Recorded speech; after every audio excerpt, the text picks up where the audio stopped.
మహాత్మా గాంధీ కలలు కన్న గ్రామ స్వరాజ్యాన్ని స్ఫూర్తిగా తీసుకుని ఆంధ్రప్రదేశ్ రాష్ట్ర ముఖ్యమంత్రి నారా చంద్రబాబు నాయుడు, ఉప ముఖ్యమంత్రి కొణిదెల పవన్ కళ్యాణ్ పరిపాలన సాగిస్తున్నారని తెలుగుదేశం పార్టీ రాష్ట్ర అధికార ప్రతినిధి పిఠాపురం మాజీ ఎమ్మెల్యే వర్మ కొనియాడారు. మహాత్మా గాంధీ జయంతి సందర్భంగా పిఠాపురం పట్టణ వాసవి కనికా పరమేశ్వరి కళ్యాణ మండపం ఆవరణలో ఉన్న మహాత్మా గాంధీ విగ్రహానికి పిఠాపురం పట్టణ ఆర్యవైశ్య సంఘ సభ్యులతో కలిసి మాజీ ఎమ్మెల్యే వర్మ పూలమాలలు వేసి ఘన నివాళులర్పించారు. ఈ సందర్భంగా మాజీ ఎమ్మెల్యే వర్మ మీడియాతో మాట్లాడారు.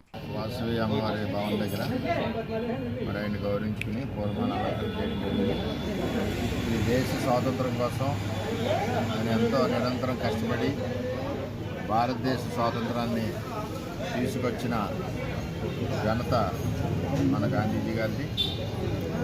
గ్రామాలు అభివృద్ధి చెందాలి, పల్లెటూరులో అభివృద్ధి చెందాలని ఆయన యొక్క ఆశయం ఏదైతే ఉందో ఆ ఆశయం ప్రకారం ఈరోజు కూటమి ప్రభుత్వం ముందుకెళ్తూ ఉంది.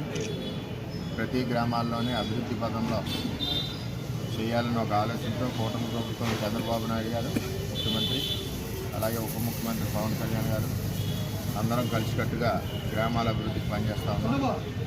ఏది ఏమైనా గాంధీజీ కలలు కన్నా గ్రామ స్వరాజ్యం ఆ యొక్క పంతాలో మరి కూటమి ప్రభుత్వం ముందుకెళ్తుందని తెలియజేస్తుంది.